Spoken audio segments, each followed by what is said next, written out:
Hello, hi, how are you guys? So, today I'm going to talk about whether it's a good time to start your career in quantitative finance or risk management or compliance, or for that matter, any career in banking and finance, whether it's a good time. As you know, that we're going through a crisis, an economic crisis. It has turned to a banking crisis. Recently, a few banks have gone bankrupt. Silicon Valley Bank, First Republic Bank, Credit Suisse was bought by UBS because it almost went bankrupt. So the obvious question is that is it a good time to start your career in quantitative finance given all these things are happening, right? So I'd like to share my thoughts on this. I have seen another crisis. Actually, I started my career in 2008 when we were in a bigger mess actually than this. Lehman Brothers crashed in 2008 September, and I started my career in November of that year, and it was a very difficult time back then, and things were much worse than what is happening right now. So you probably can't even imagine what was happening. Mayhem was going on actually. It wasn't just Lehman Brothers. Many banks were in trouble, even including the big banks were in trouble, not just in the US but also in Europe and Asia and everywhere. So things were very difficult back then. We are in a much better situation in that way. But let me share my thoughts as to whether, yeah, if you're starting out and you want to pursue a career in quantitative finance, uh, you want to maybe switch to quantitative finance or risk management, compliance, or any other fields within finance and banking, insurance, is it a good time? Despite the bad news coming from different places, especially with respect to insolvency of some of these banks, US banks.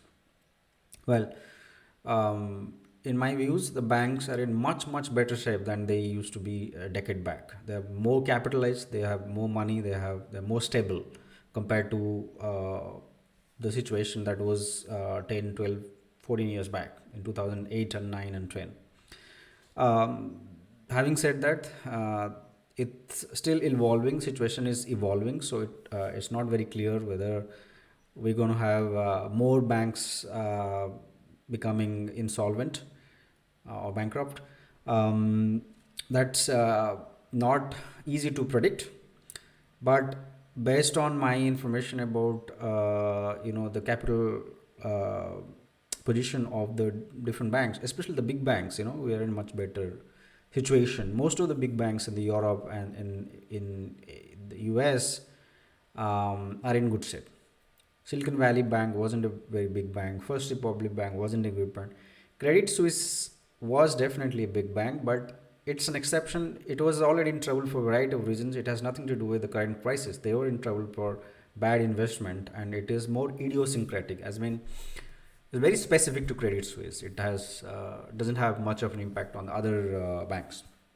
It's not a very systemic type of crisis. The Credit Suisse type crisis was different. And let me tell you as to how this is going to impact the job market. Right. Well, the job market is very bad in all sectors, regardless of which sector you're talking about. It's bad actually in tech, in you name it, in manufacturing, in everywhere, except maybe the real estate sector, which is actually booming. The travel tourism is again doing better. I'm not sure if it's again at pre-pandemic level, but there you see a lot of vacancies. But in tech, in startups, in many other sectors, hiring has slowed down, and banking is no exception. There also hiring has slowed down.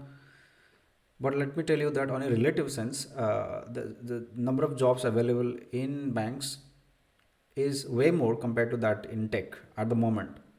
So tech is in lot bigger trouble compared to that of banking and insurance and fintech sectors. Okay, there are plenty of opportunities for people who are good with numbers, good with data, have interest in finance. They come from technical background, have education in engineering or science and economics, accounting. people who are good with numbers, and they also understand business. If you are someone with these skills, you will have plenty of opportunity, and there's still quite a number of opportunities you can find on different job sites, right? That's not the case with tech for now. I'm sure the tech will also come out of this situation. uh, Not sure when, probably in a couple of years time.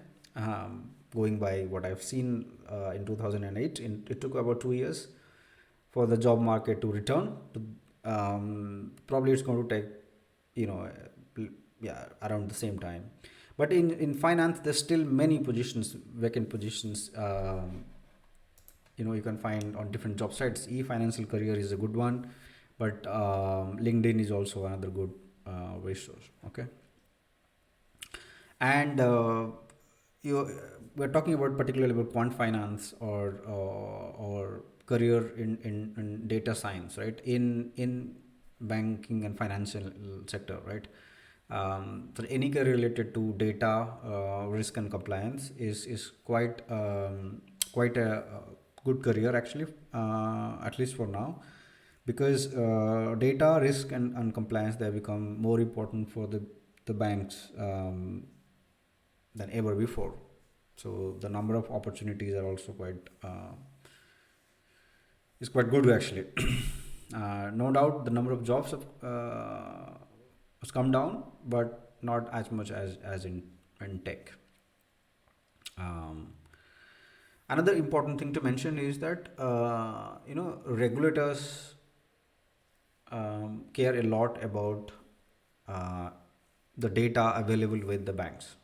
To use that for everything, like all decisions that are taken within the bank, they have to be substantiated with data. So there is an increasing importance of data being used for everything, and there's a regulatory pressure. So banks have to spend a lot of money on that, right? And they will need people who are good with numbers, good with data, understand quantitative techniques, data analytics techniques, and therefore there will always be demand, right? Even in bad situation, there will always be demand for people from quant background. What I've seen is that even in the last crisis, also this time around, the most impacted are the people who are working operations, but the ones working the tech within the banks, or in data, or in risk management, or in research area, the impact is much lower, right? um, at least from my experience, I can tell you. And another thing is that there is so much of disruption happening in the fintech sector. It's perhaps the most funded sector within in the startup ecosystem, and their opportunities are simply growing. It has slowed down a bit because of the funding winter. However, if you compare it with other sectors within startup, I think opportunities are still much more in fintech compared to that in other sectors. So the conclusion here is that it's definitely a difficult time. We are going through a lot of things. Inflation is sky high. Um, War is going on. Post-pandemic fatigue, productivity level is low across the globe, and it has led to a number of issues. Um, However, the opportunities are still there, uh, especially in quantitative finance sector. There's plenty of opportunities still there. I see a lot of the opportunity vacancies are not, many companies not able to fill, also because of the skill gap. Sorry, what is that called? Demand and supply gap. There's more opportunity but less people trained in this area. Even the awareness gap, a lot of people don't even know about this field. In India, it's going to be um, the impact is going to be much less compared to the West, simply because when there is such a crisis, right, more and more work will be outsourced to India. That will save money for these companies, right? And there's a huge demand of quant professionals in India. All the European and US banks are present in, most of the big ones are present in India, and they're hiring in big numbers, including the consulting firms. So there will always be demand, and it's only going to go up actually. Now it's a bad time. It's a bit slowed down a bit, But I think over time, especially in 2 years' time, things going to be much, much, much, much better. If you have any questions, don't hesitate to contact me. Thanks.